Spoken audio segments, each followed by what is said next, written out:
Amém, queridos? Está convosco mais uma vez.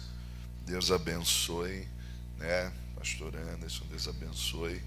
Você é Anderson também, varão? Meu Deus do céu. Né? Os irmãos falaram, vai ter culto na casa do Anderson, né? A minha filha até perguntou, na casa de quem? Eu falei, não é lá em casa não. Só se a Cláudia marcou, eu não estou sabendo. Mas é uma alegria estar com os irmãos, Deus abençoe. Muito bom estar aqui com vocês. A gente sente muito, é muito gostoso estar aqui, essa aqui é a verdade. Deus abençoe. Obrigado pelo convite, pastor, obrigado pelo carinho. Hoje é um dia de festa, né? E nós chegamos, o irmão estava falando sobre memorial, e é um texto que eu gosto muito também, porque nós estamos cheios de memoriais na nossa vida, né? Eu costumo dizer, quando falo sobre isso, que até uma cicatriz que a gente tem, né? Assim, não, de repente você olha para a cicatriz, meu Deus, olha que não, olha para a cicatriz, é um memorial, eu estou vivo. Não é verdade, mas eu estou vivo. Então a gente olha para um filho dentro de casa, a gente vê que é um memorial. Meu filho está vivo porque Deus permitiu dele estar aqui, então glorifique a Deus, né? Louvo a Deus pela da minha esposa, está ali a Cláudia, os meus filhos, o Lucas, a Rebeca e a Hannah, né? Como diz a Cláudia, esse é o meu povo. Então eu apareço sozinho para não te assustar. Na hora que você fala assim, pastor, entra, aí eu falo assim, galera, tá liberado. Aí você vai assustar. A gente foi pregar na Baixada e um dia desse, aí o pastor falou assim, pastor Anderson, o senhor vai vir sozinho? Eu disse, não, pastor, eu vou com a minha turma. Ele disse assim, imaginei, é só para me preparar aqui para receber vocês. Meus irmãos, abra sua Bíblia comigo, lá no Evangelho segundo escreveu Marcos, capítulo de número 2, do verso 1 até o verso de número 12. Nós vamos fazer uma leitura um pouco extensa, mas eu queria pensar com vocês sobre esse texto. Diz assim a palavra do Senhor.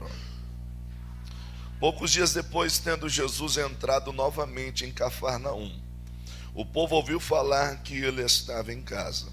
Então muita gente se reuniu ali, de forma que não havia lugar nem junto à porta, e ele lhes pregava a palavra. Vieram alguns homens trazendo um paralítico carregado por 4 deles, não podendo levá-lo até Jesus por causa da multidão. Removeram parte da cobertura do lugar onde Jesus estava, e através de uma abertura no teto, baixaram uma maca em que estava deitado o paralítico. Vendo a fé que eles tinham, Jesus disse ao paralítico, filho, os teus pecados estão perdoados. Estavam sentados ali alguns mestres da lei, raciocinando em seu íntimo. Por que este homem fala assim?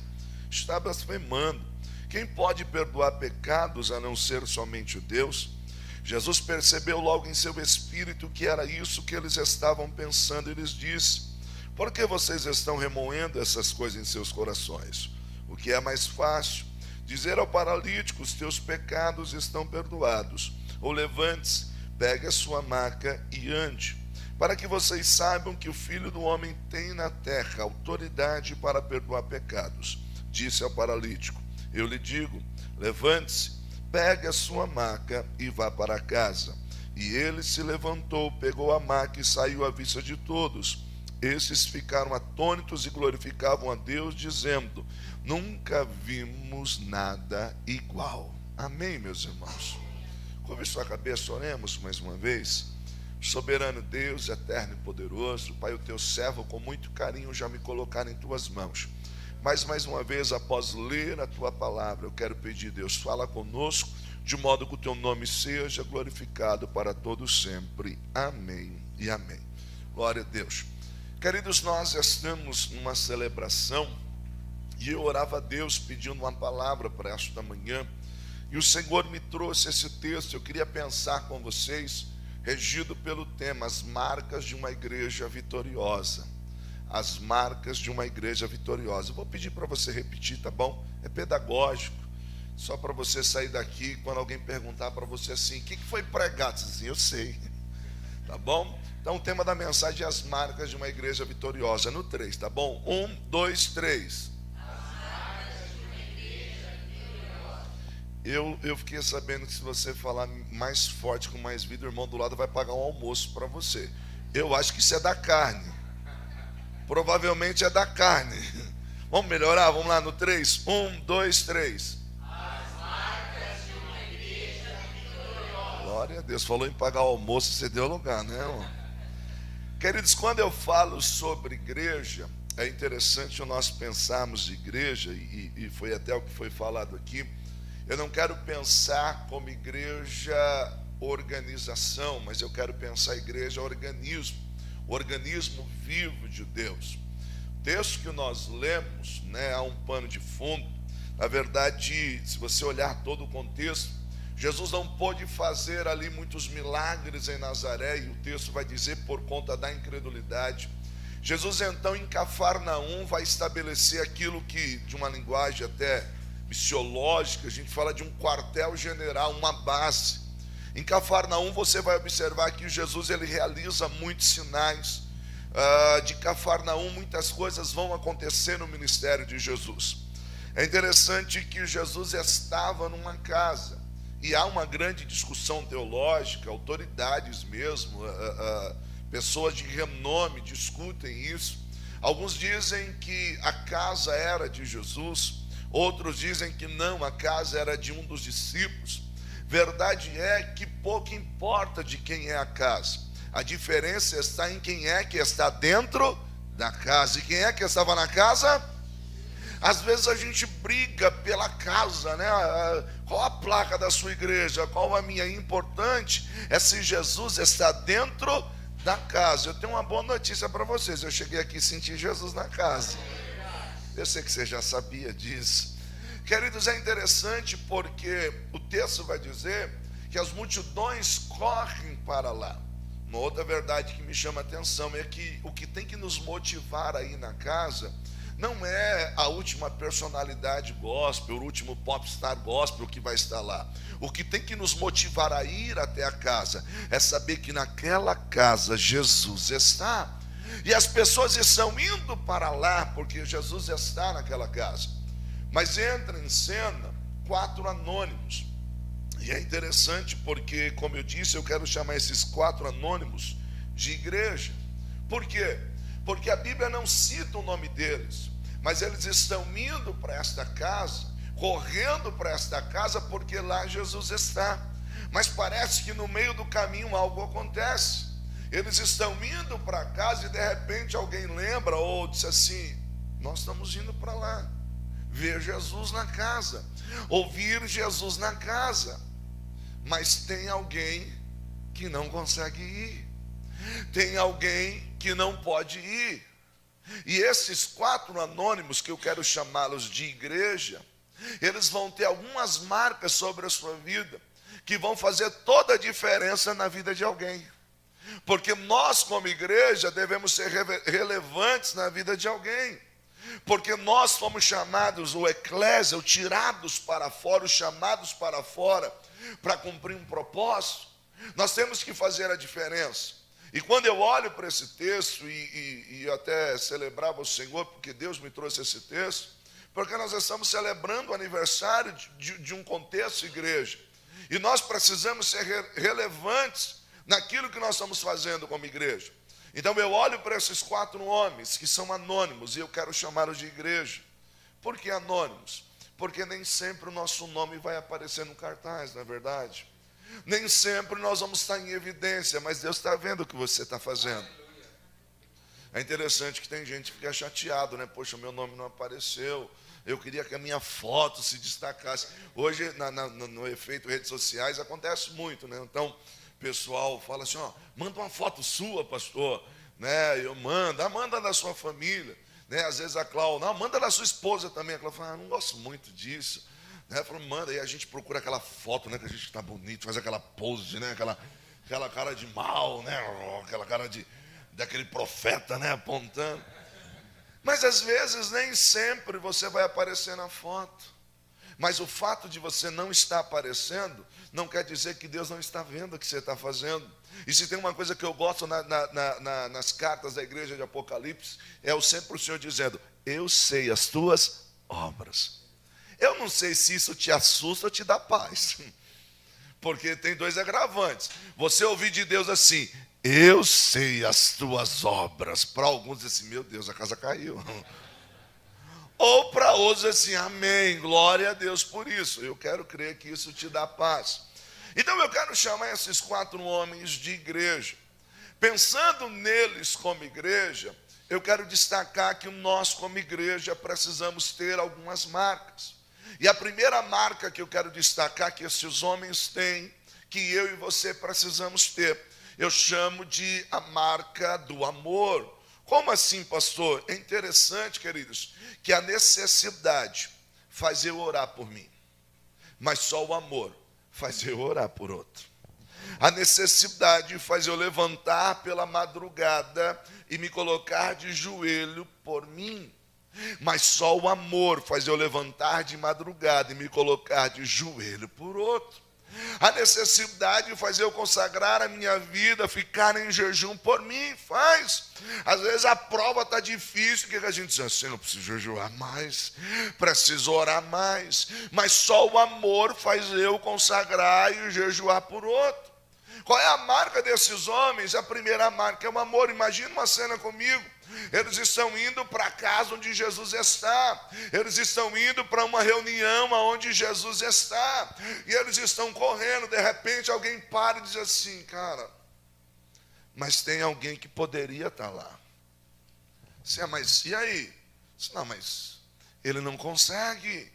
Não, mas vem cá, mas peraí, não, vamos levar ele. Querido, só o amor faz eu parar o que estou fazendo para pensar em alguém que não pode fazer nada por si mesmo.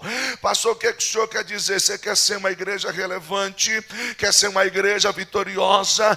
Então nunca perca a marca do amor sobre a tua vida. Mas esses homens vão ter uma segunda marca. Qual é a segunda marca? Eu chamo esta marca de visão. Por quê? Porque, queridos, nós precisamos entender uma coisa. É a nossa visão que move a ação.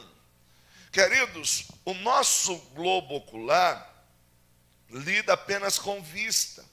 Eu olho para cá e vejo que é uma cadeira. E por quê? Porque eu já tenho essa informação no meu cérebro. Então a luz penetra, a imagem, ela é formada e é bem complexo. Você estudar sobre isso é muito legal, porque a imagem vem invertida, o cérebro que codifica isso e tal. Só que eu tenho informação que isso é vista. Vista enxerga o que está adiante, visão enxerga o que está por trás. Vista enxerga o aqui e agora, visão enxerga depois. Querido, vista enxerga não tem jeito, visão enxerga. Se chegar em Jesus, tem jeito. A igreja não foi chamada para andar por vista, a igreja foi chamada para andar por visão, ou seja, por fé, porque enquanto a vista trabalha com a lógica, a visão vai trabalhar com a fé, e Deus te chamou para andar por fé. Aqueles homens, eles têm amor, mas ter amor não é o suficiente, porque eles precisam olhar para a situação daquele homem e precisam enxergar além da realidade do momento vivencial. Eles estão olhando para alguém que está paraplégico, paralítico, alguém que está em cima de uma maca, alguém que a sua vida não vai nem para frente e nem para trás. Mas a igreja chegou lá, e a igreja não enxerga aquele homem, aquela igreja enxerga Jesus Jesus na vida daquele homem. Então quando eles olham para aquele homem, a visão que eles têm não é a sua situação aqui e agora. A visão que eles têm é se nós conseguimos levá-lo até Jesus, a história dele vai mudar. Se nós conseguimos levar ela até Jesus, a história dela vai mudar. O que o senhor quer dizer, pastor? Deus te chamou para ser relevante onde você está. Talvez você olhe para alguém e alguém diga assim, não tem jeito, mas com visão você diz assim, se chegar em Jesus tem jeito. E é legal que se de repente você olha para você mesmo, assim, não teve jeito para mim? Se teve jeito para mim, então tem jeito para ele. Se tem jeito para mim, tem jeito para ela. Então a igreja tem que trabalhar com visão. Queridos, é interessante porque se a tua visão for clara, a sua missão faz sentido. Se a sua visão for clara, a sua missão faz sentido. Pastor, o que é que o senhor quer dizer? Visão se fala de onde eu quero chegar.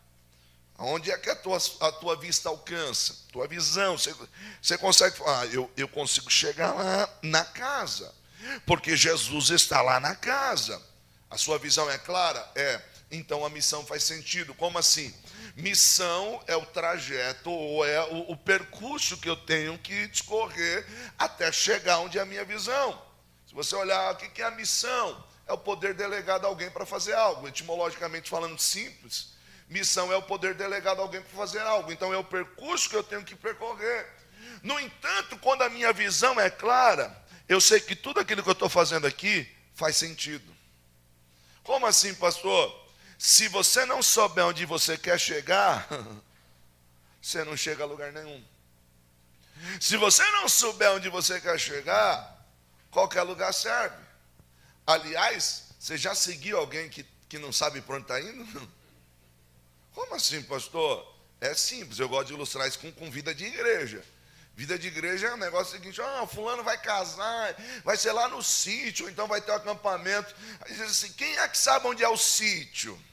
Aí tem sempre uma mão que levanta assim, meio tímida, assim, então, eu sei marromeno.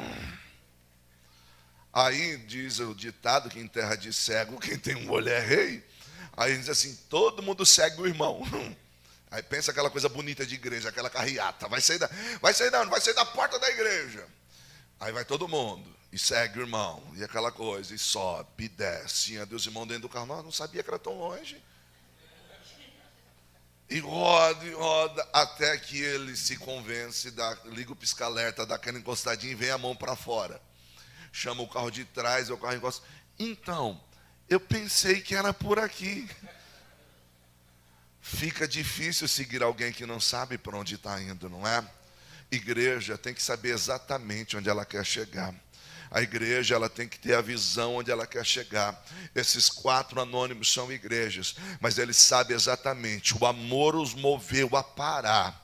O amor os moveu a olhar para alguém, mas a visão mostrava onde é que eles deveriam chegar, a quem que eles deveriam levar aquele homem. Então, uma igreja vitoriosa, uma igreja triunfante, tem que ter a marca da visão. Mas eu queria pensar ainda com você numa terceira marca que a igreja precisa ter. Que marca é essa, pastor? Eu chamo de a marca da determinação. Como assim? Queridos, se nós não tivermos firmeza, se nós não tivermos persistência, nós nunca vamos conseguir alcançar aquilo que desejamos. Observe uma coisa, você conheceu pessoas que tinham um amor muito lindo pela obra, você conheceu pessoas que tinham visões, que, nossa, eu tenho projetos, mas o que faltou neles? Determinação. O que faltou nela? Firmeza. Você conhece alguém que parou? Eu conheço. Você conhece alguém que quando as lutas começaram, que quando os levantes começaram, ele simplesmente desistiu? Aí a pergunta que a gente faz, então não era de Deus? Era, mas você desistiu rápido demais. Então não era de Deus, pastor, então não era para ser? Era. Mas deixa eu lhe dizer uma coisa, todo aquele que almeja levar algo ou alguém até Jesus, se prepare para as dificuldades. Aí eu vi a nossa irmã ministrando a semana da ceia, parece que é a prova a semana da ceia, né? Um negócio, parece que tudo acontece, né? Ou dia de culto, não, hoje eu vou no culto, hoje eu tenho sede, não, Senhor, hoje eu quero chegar cedo para adorar, e parece que naquele dia tudo, sempre vai haver uma barreira. Se você não tiver determinação, você para. Eu costumo dizer, queridos, que estes homens, como igreja, eles vão enfrentar peso. E eu gosto de olhar para o texto e pensar este peso que esses homens vão levar, pelo menos em 3 esferas. A esfera física, a esfera espiritual e a esfera sentimental, emocional. Porque, queridos, todo aquele que quer fazer a obra de Deus, se prepare para carregar este peso nos braços, na alma e no coração. Como assim, pastor? Primeiro peso, o peso físico. Óbvio que ele está em cima de uma maca, como diz o texto, e nós temos 4. Não precisa ser tão, para entender que cada um pega numa ponta, Não precisa ser tão PhD para entender que... Agora imagina a cena, a marca do amor. Vamos lá, bichinho não pode ir, ele não consegue ir sozinho. Aí tem o outro, Vamos pensar a igreja, ninguém é igual, você tem 4, assim, mas será? Vamos lá, coitado, outros tem razão. Aí tem aquele que se move na visão, assim, mas olha, fica até imaginando, ele chegando em Jesus, já pensou, aí se move, aí glória a Deus, vamos, o amor e a visão. Mas eu preciso de determinação. Imagina a cena, o camarada está lá deitado, cada um pega numa ponta, vamos levá-lo, vamos, na hora que levanta, primeiro peso físico. Vamos imaginar uma coisa, cara, se eu soubesse que era pesado assim, não sei se tinha te dar ideia não. Vamos, cara, se eu soubesse que ia dar esse trabalho, eu não sei se eu tinha aceitado isso não. Você percebeu que a gente aceita o desafio da obra, e depois diz assim, estou cansado. Estou cansado. Eu vou falar para o pastor que já deu. Não. Vou falar para o pastor, não, 7 anos já. Desde quando começou, eu estou nessa aí, não. Está na hora de passar para o estar cansado, irmão. É o peso. É o peso físico. Bem-vindo ao grupo. Você já veio aqui e disse assim, nossa, hoje eu estou tão cansado, hoje eu vim só pela graça. Alguém já usou essa expressão? Hoje eu vim só pela graça. Pensei que era só eu e a Cláudia que falava. Hoje eu vim só pela graça. E tem hora que eu falo assim, Cláudia, hoje eu estou só pela graça. Eu disse assim, ainda bem, pela graça somos salvos, pela graça nós vamos morar no céu. Somos salvos pela graça, é tudo pela graça.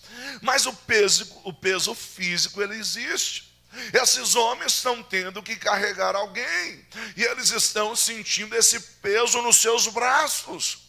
Pastor, o que é que o senhor quer dizer? A igreja é uma igreja vitoriosa, mas ela sente o peso no seu físico. Vai ter dia que você vai entrar aqui sem vontade nenhuma de estar. Se eu pudesse, eu estava em casa dormindo, mas eu tenho um compromisso, eu vim, o que é isso? Determinação. E a igreja precisa ter. Ou você acha que você só vai se mover quando tudo estiver tranquilo? Porque assim... Tem dia que a gente não está bem, não é? E no dia que você não está bem, é justo a escala que você vai pregar. É a escala que você vai abrir o culto, é a hora que você está no louvor. Aí você olha e diz assim, não quer ministrar você não, no meu lugar? Diz, não, é você. O outro está dizendo assim, glória a Deus, que não é meu dia hoje. A gente tem esse negócio de igreja, não é? Às vezes eu estou indo dentro do carro e falo assim, Cláudio, não estou legal não, prega você. Eu disse, não, meu filho, vou ficar na intercessão, o negócio é com você hoje.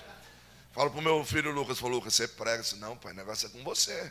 Negócio com você. Tanto é que na sexta-feira, Cláudio que pregou, e aí, meu irmão, pensa em alguém rindo o dia inteiro, brincando. Eu brincando com ela, aí ela olhou para cima e disse, tá vendo o pai de vocês assim? É porque hoje quem prega sou eu. Então ele tá. A gente sente no físico, irmão, o peso, você carrega. Mas esses homens, eles têm ainda que levar este peso. E eu costumo dizer, irmão, que esse peso na esfera espiritual. Porque todo aquele que quer fazer algo para Jesus, se prepare. Porque há uma grande barreira no mundo espiritual. Às vezes a gente não entende. Às vezes a gente não compreende assim, meu Deus, por que esse peso, Senhor? E às vezes você precisa fazer aquela pergunta, por que eu estou assim? Não sei, estou com um peso aqui, parece que eu estou preocupado com alguma coisa. E aí você faz aquela reflexão, mas tem razão para você estar assim? Queridos, se Deus abrisse os nossos olhos espirituais para contemplar a batalha que muitas das vezes mas eu quero dizer que maior é o que está com você do que aquele que está no mundo. Nós não podemos negar que há uma grande batalha no mundo espiritual. Há um grande levante no mundo espiritual. O inimigo das nossas almas não gostaria que você estivesse aqui. Ele fez de tudo para você não chegar, fez de tudo para a igreja parar. Mas há uma palavra liberada sobre a igreja: as portas do inferno, do Hades, não prevalecerão contra a igreja do Senhor. Você é a igreja, Deus peleja por você, Deus peleja pela tua casa. E você nem imagina, Deus desperta alguém lá do outro lado, coloca você no coração dele e diz: Senhor, Deus abençoe o irmão fulano, Deus abençoe o irmão fulano. Sabe o que é isso? É a igreja se movendo e rompendo no mundo espiritual. Mas se eu disser para você que não tem um peso espiritual, eu estou mentindo. Tem. Mas esses homens também têm que carregar, como nós, como igreja, o peso emocional. Como assim? Você percebeu que tem hora que você está aqui, mas o coração está apertado, dizendo assim: ô Senhor, e o fulano? Fulano era para estar aqui também. Onde é que ele está agora? Às vezes nós estamos aqui e estamos preocupados: como é que eu vou fazer amanhã? Né? Hoje é dia de eleição, tem muitos irmãos: ô Senhor, quem é que vai entrar? Será que o meu candidato vai entrar? Será que o meu não vai? E às vezes nós estamos pesados. Mas eu quero lhe dizer: agrada-te do Senhor, e Ele concederá o que deseja o teu coração. Queridos, deixa eu te dizer uma coisa: nós somos igreja. O peso existe? Existe. Mas Ele está cuidando de você. O peso existe, mas Ele está cuidando da tua casa. Às vezes a gente não vê saída, às vezes a gente não vê como que vai acontecer, mas nós servimos a um Deus que tem cuidado de nós. Então, querido, está pesado, mas você pode fazer esse trabalho de duas maneiras: ou lamentando e reclamando, ou dando glória a Deus. Obrigado, Senhor, porque o Senhor me pôde usar como igreja para poder cumprir um propósito teu. E há quem diga que quem faz o que ama não trabalha um só dia, não é? Então, queridos, tira esse peso. Aprenda que por mais que esteja cansativo, por mais que esteja fatigante, você tem um Deus que diz para você: o meu jugo é suave e o meu fardo é leve.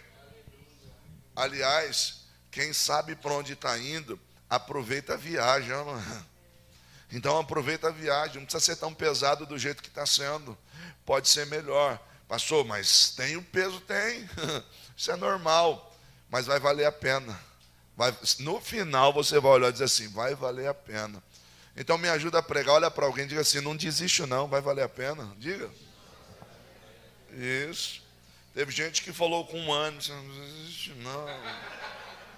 Eu quase me empolguei, quase dei um pulo aqui. Desiste não, vai valer a pena. Esses homens, se eles não têm determinação, eles param diante do peso. Mas se eles não têm determinação, eles vão parar também diante de um grande obstáculo. Primeiro obstáculo, o peso. Mas o segundo obstáculo, uma multidão. A Bíblia diz que eles precisam romper uma multidão para chegar até Jesus. Observe que o texto vai dizer que não havia lugar nem junto à porta. Logo, está se falando de uma grande multidão. É interessante porque romper uma multidão sozinho não é fácil. Imagina carregando uma maca. Eu fico imaginando uma cena, esses homens tentando romper. E as multidões, todas as vezes que alguém queria chegar até Jesus, rompiam a multidão. Você tem o Bartimeu, né, que clamava. Você tem o Zaqueu, e o texto diz que não pôde vê-lo por causa da multidão, ele tem que subir numa árvore. Você tem a mulher com fluxo de sangue, que ela vai se arrastando para tentar tocar em Jesus. Sempre há uma multidão. Aí ele faz uma pergunta: nos dias em que nós vivemos, a multidão também é um impedimento para nós vermos Jesus? Sim ou não? Vocês vieram? Brincadeira, tá bom? Sim ou não? Sim, assim, pastor, mas que multidão? Tem hora que você pergunta para alguém assim: você não foi no culto ontem? Ô, pastor, me perdoa, eu estava com uma multidão de coisa para resolver. Sempre vão surgir multidões. Oi, mas você não foi na ceia ontem, você não foi no aniversário da igreja? Ô, pastor, me perdoa, eu estava com uma multidão de roupa para passar. Eu estava com uma multidão de trabalho da faculdade para resolver. Eu estava com uma multidão de louça para lavar. E sempre vão existir multidões. Tem outra multidão, posso falar também, sim ou não? A multidão da frescura. Tem ela, pastor? Tem. Você não foi no culto? Ah, não sei. Não sei se sou eu. Não sei se é a igreja. Não sei se é o pastor, não sei. Alguma coisa mudou, não sei. Eu sei. É uma multidão. Parece que os irmãos não são mais assim como era. A crente tem um negócio assim, irmão. Eu estou falando que eu sou velho disso, eu conheço. O tempo vai passando e a gente diz assim, ai, que saudade, como era no comecinho. A gente tem essa dificuldade, às vezes, de desprender. E muitas das vezes isso começa a ser uma multidão que nos impede de ver Jesus. Mas deixa eu lhe dizer uma coisa, aquele que morreu na cruz por você, ainda está aqui dizendo assim, eu estou te esperando, eu quero ter esse particular com você. Esses homens têm determinação e eles vão romper essa multidão. No entanto, há um terceiro obstáculo, que eu chamo esse obstáculo de más notícias. Ele não está no texto por referência, mas por inferência. Como assim? Observe que o texto diz, não havia lugar nem junto à porta. Então imagina a cena, eles levando o paralítico, os quatro, dá licença, rapaz, onde você vai? Nós vamos até Jesus, dá licença. E de repente, não ferindo a exegese do texto, mas alguém olha e diz assim, vocês vão para onde? Levar ele até Jesus. Se eu fosse vocês, eu não me empolgava. Por quê? Ainda que vocês passem por nós, não tem lugar nem junto à porta. Por quê? O que faz eles mudarem de direção? É porque não tem lugar junto à porta. Então eu quero crer que eles nem chegaram lá e veio a má notícia. Se eu fosse você, eu nem me empolgava. Por quê? Porque não tem lugar nem junto à porta. Pastor, o que o senhor quer dizer com isso? Você já percebeu que quando a gente está empolgado para fazer algo para Deus, tem sempre alguém com uma má notícia? Se eu fosse você, não me empolgava não, porque isso não dá certo não. Tantos ministérios já tentaram, não conseguiram? Você acha que nós, né? Você acha que nós vamos conseguir? Às vezes você se empolgou, disse, não, eu vou, se Deus quiser, eu vou prestar o vestibular, eu vou entrar lá. Disse assim, se eu fosse você, eu nem me empolgava. Você sabe quantas vagas são? Tem sempre um para trazer uma notícia. Eu gosto do livro de Jó. Você estudou o livro de Jó? Irmão, morria todo mundo, mas para estar dizendo notícia ruim, é um negócio complicado, né? Ó, Jó, morreu todo mundo. Só eu fiquei para te trazer a nova. Jó, roubaram tudo, levaram tudo embora. Só eu fiquei para trazer a nova. Eu penso que o Jó disse assim, gente, para trazer notícia ruim sempre tem um. E é verdade. As más notícias chegam. Mas a questão é, se você não tiver determinação, você vai parar. Porque, irmão, para te animar são poucos, mas para te desanimar tem um monte. Eu brinco que a gente chega do culto às vezes tarde, e aí você vai tomar um cafezinho, aquela coisa toda, aí você liga a televisão. Aí você põe no noticiário, né? Aquele que passa da meia-noite e pouco. Só tragédia, né? A coisa vai piorar, a coisa está feia, e no final o jornalista diz assim, boa noite. Aí você fala assim, como agora, cara? Você acabou de descarregar um caminhão de notícia ruim, agora você diz para mim, boa noite, aí você fica, não, Jesus, como é que vai ser? E a gente vai preocupado, assim, o dólar aumentou, aí de repente você fala assim, mas você tem dólar? Não, então está preocupado por quê? É uns negócios que a gente precisa... A gente está brigando, preço do dólar, preço do meu Deus, se você negocia, você compra alguma coisa com o dólar, não, então, irmão, está sem dormir por causa do preço do dólar, por quê? A gente de vez em quando sabe, né? Mas as más notícias às vezes vêm para nos parar. As más notícias vêm para nos paralisar. E eu fico pensando, porque essa igreja, ela tem uma quarta marca. E qual é essa quarta marca? Eu chamo de uma igreja que busca direção. Eu fico pensando, irmão, não ferindo o texto, nós temos 4 homens, e aí eu quero pensar que dentro desses 4 homens, nós temos a representação de pessoas que são diferentes. Então eu quero crer que, usando uma linguagem aqui, né, dos temperamentos, então eu quero crer que talvez nos 4, eu tenho um sanguíneo, vamos pensar assim, eu tenho um melancólico, eu tenho um fleumático, eu tenho um colérico. Então imagina a cena, só de uma maneira bem simples, Então imagina a cena, eles estão tentando romper para chegar até Jesus, e alguém diz assim, onde é que vocês vão? Jesus, dá não, meu filho. Onde é que vocês passem por nós? Lá, não tem nem lugar junto à porta. Então imagina a cena, se nós temos 4, representação, ninguém é igual, e na igreja também ninguém é igual. Então eu fico imaginando o sanguíneo. Sanguíneo é aquele que, né, ele está rindo, daqui a pouco envermelha, né, sobe aquele calorão assim. Aqui não tem ninguém assim não, mas em alguns lugares tem. Então, de repente, então imagina sendo sanguíneo rindo, vai dar certo, e de repente alguém diz assim, vai dar não. Hã? Mudou na hora, envermelhou, disse assim, solta ele aí, põe ele no chão aí. Põe ele no chão. Tá vendo? O que adianta? Corremos, para chegar aqui, nem nós entra e nem ele. Estava tudo bem, mas o sanguíneo, de repente, né? Se você tem um sanguíneo, vamos pensar que a gente tem um melancólico. Então eu fico pensando no melancólico dizendo assim, o quê? Não vai dar? Ô Jesus, e agora, Pai? Na igreja não tem um explosivo, tem aquele que tudo ele chora. O melancólico ele vai contar o testemunho e a gente chora junto, não é? Que ele vem assim, irmão, aí estava ali, a criancinha ali, irmão. Aí eu falei para você olha para a igreja, está todo mundo chorando junto. Então eu penso que se tem um melancólico que está lá assim, não tem mais jeito, a gente não vai conseguir entrar. Aí o sanguíneo está dizendo não. Aí você tem um fleumático. O fleumático é aquele calado, né? É aquele que fala com os olhos. O mundo está caindo. A esposa diz assim, faz alguma coisa. Ele vai assim.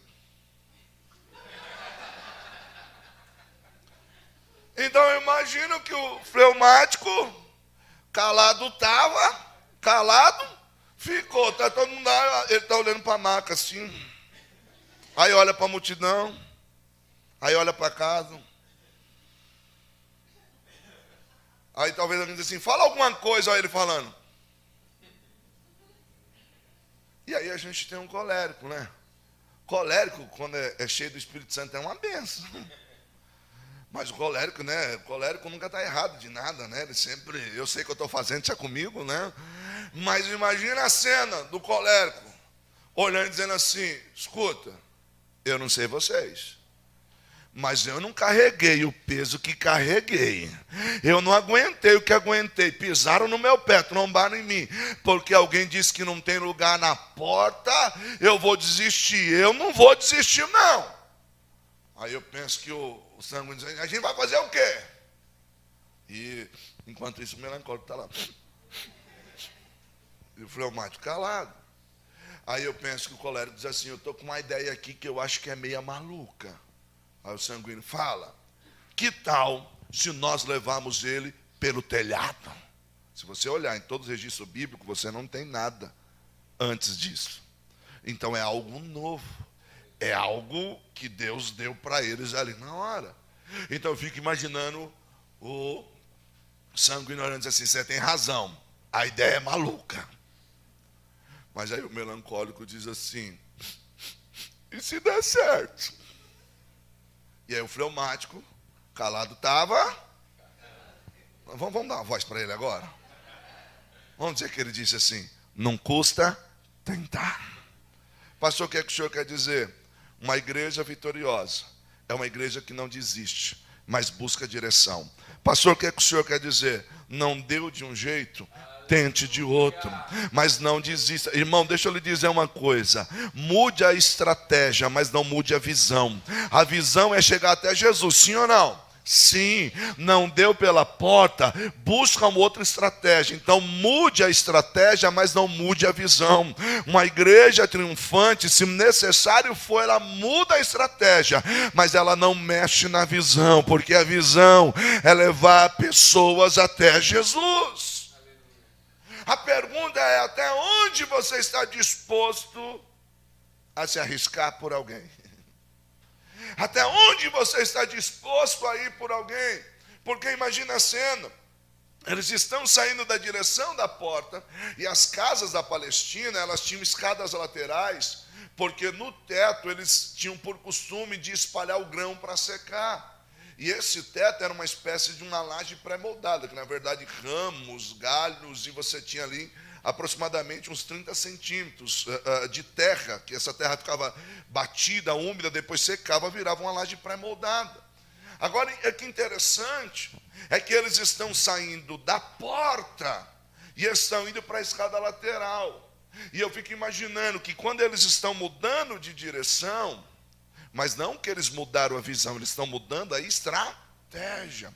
Talvez alguém olhe lá e diz assim, desistiram, abandonaram o propósito. Eu penso que os 4 estão dizendo assim, você que pensa, nós mudamos a estratégia, mas não mudamos a visão. E eles estão indo por uma escada, buscando uma alternativa, mas eles não vão abandonar quem precisa de Jesus.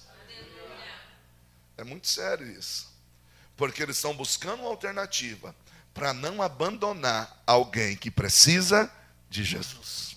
Eles estão indo por uma escada lateral. Aí eu fico pensando, quem aqui já fez mudança, já carregou peso na escada?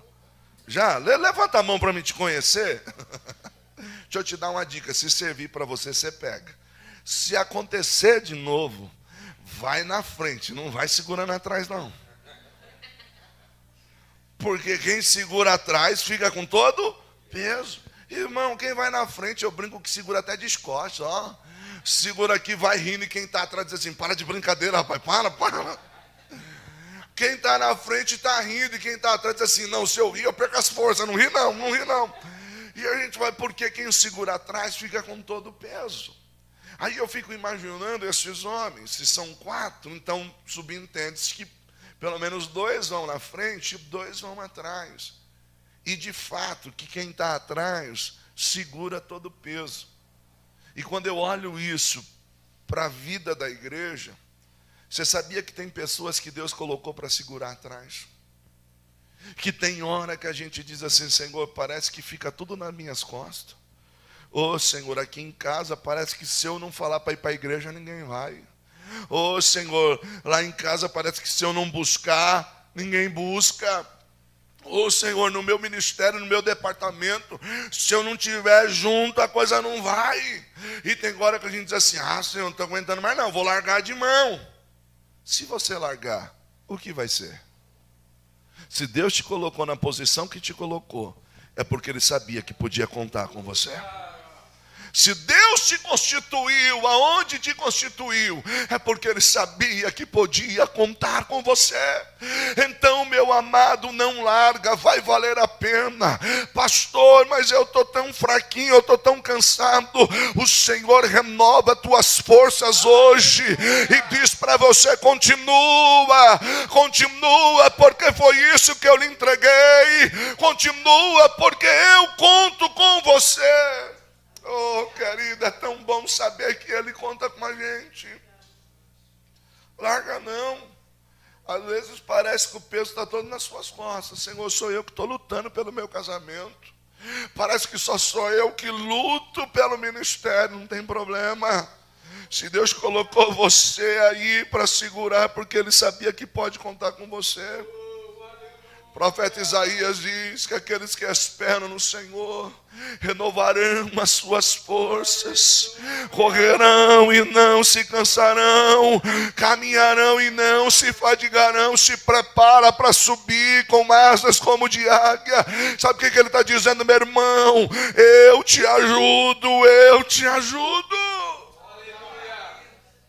Solta não. Tem alguém que precisa de você. Pastor, eu entrei hoje aqui disposto a soltar. Solta não. Deus conta com você. Deus conta com você. Queridos, estes são igreja, mas como igreja eles têm uma 5ª marca. Estou correndo aqui, são só 120 marcas. Tá brincando? Você ficou assustado agora. O pastor quase levanta aqui. Brincadeira. Eles têm uma 5ª marca. Que marca é essa? A marca da ousadia. Irmãos, eu comecei a mensagem dizendo que havia uma discussão sobre de quem era a casa. Uma coisa eu posso lhe afirmar, sem medo de errar. Dos 4, a casa não era. E para mexer na casa dos outros, para destelhar a casa dos outros, você tem que ter no mínimo ousadia. Pastor, o que o senhor quer dizer?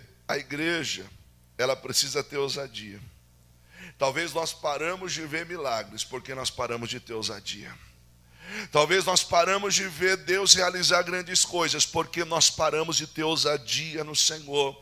Porque esta fé que esses homens têm, a visão que eles têm, ela é tão clara que eles sabem que ainda que eles tenham que destelhar uma casa, Deus vai realizar um milagre. Nós como igreja precisamos voltar a ter ousadia. Porque nós já oramos, e já oramos assim, com um plano B. Que se Jesus não fizer, não, irmão, eles têm ousadia. Ainda que a tua ousadia para alguns pareça um abuso. Como assim, pastor? Imagina a cena. Alguém lá da multidão olhando e dizendo assim, oh, esses camaradas são doidos, estão levando um enfermo pela escada. Ai, que perigo, que coisa. Alguém não vai entender o que você está fazendo.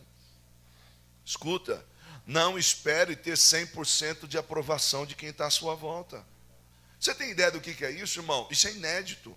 Imagina as pessoas em volta, ou aqueles que estão na porta, aqueles que estão tentando ver Jesus na casa por uma janela, e encontra 4 doidos, com todo respeito, subindo uma escada com uma maca, e se não fosse isso, eles estão destelhando uma casa.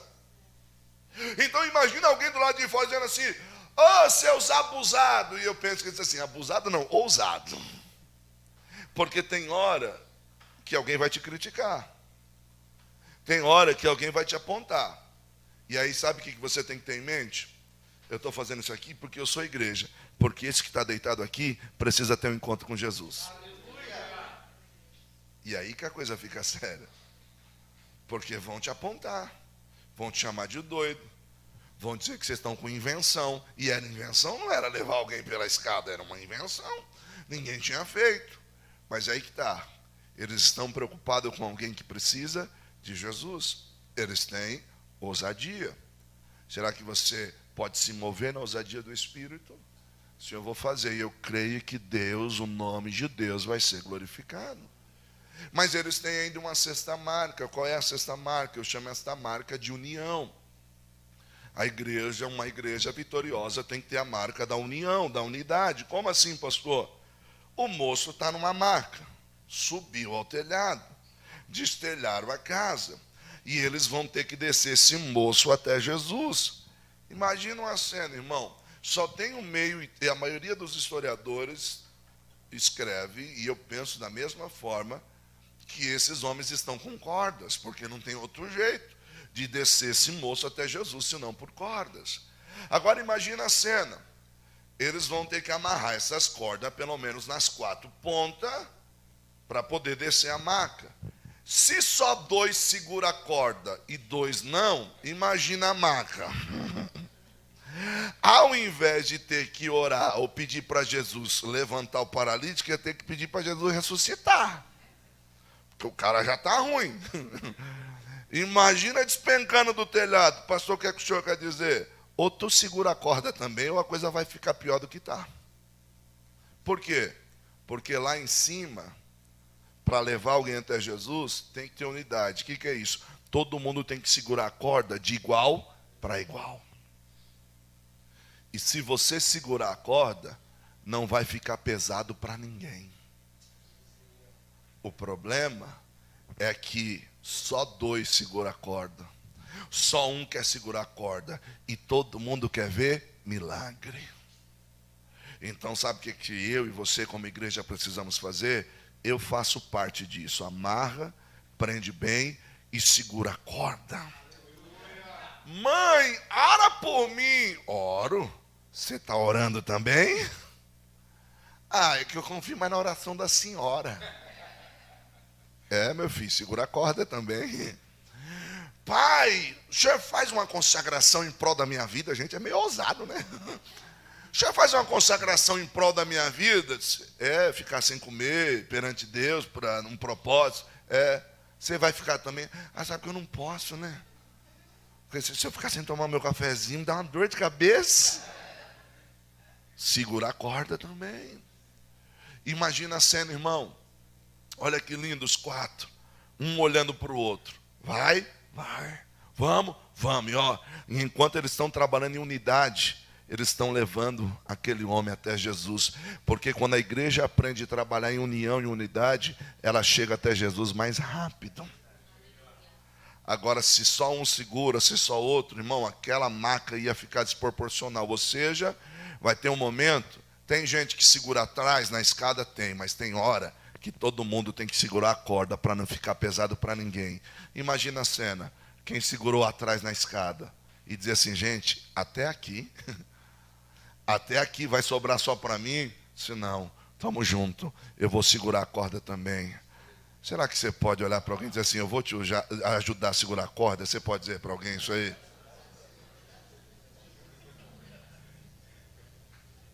Ó, pode ralar um pouquinho, viu?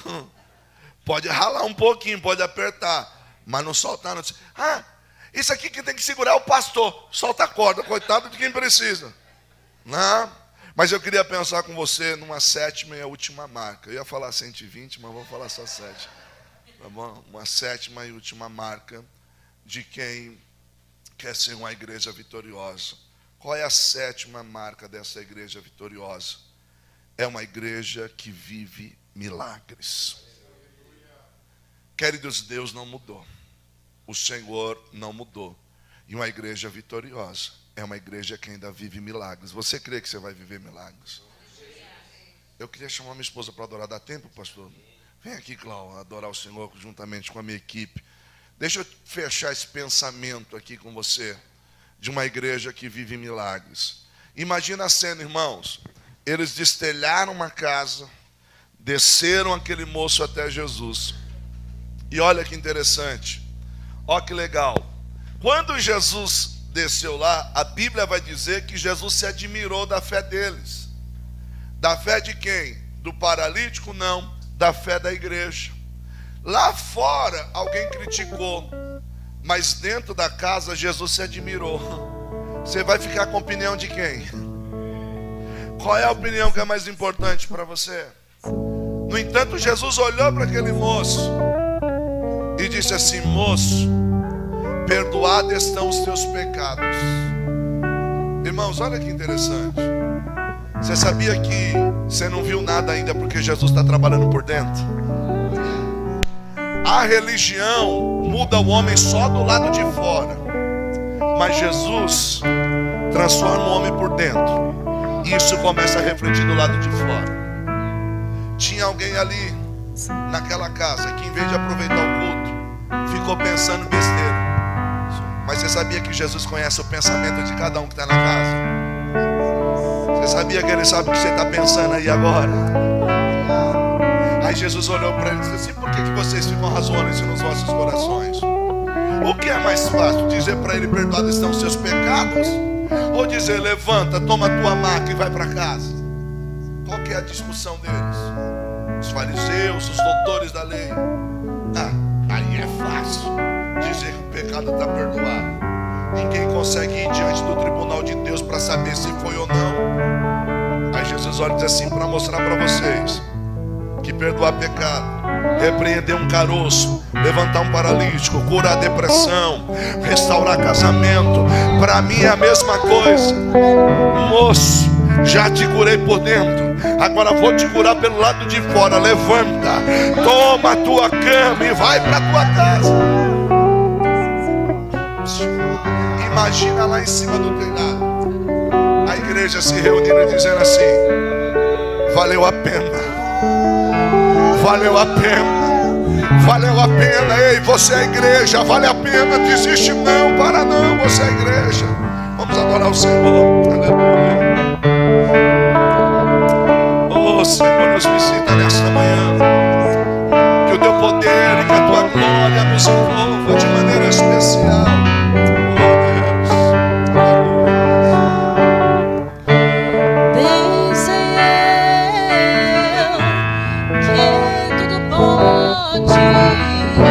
Nenhum dos teus planos podem se frustrar.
Ele está aqui nesta manhã.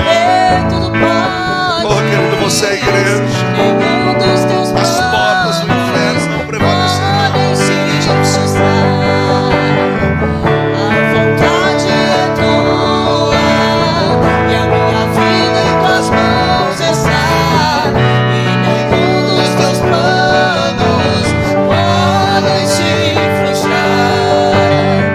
E nenhum dos teus planos podem se frustrar. E não se frustrarão, não se frustrarão os planos de Deus, ninguém impedirá. Pode o vento soprar, a terra pode se abalar, mas os planos de Deus ninguém impedirá. Ninguém pode te ajudar, ninguém pode te levantar, mas se Deus tem um plano contigo, ninguém impedirá. Olha, quando passares pelas águas, eu estarei contigo, filho. Quando passares pelo fogo, ele não te queimará. Segura a mão de alguém aí. Pois eu estou contigo, filho. Eu estou contigo, filho.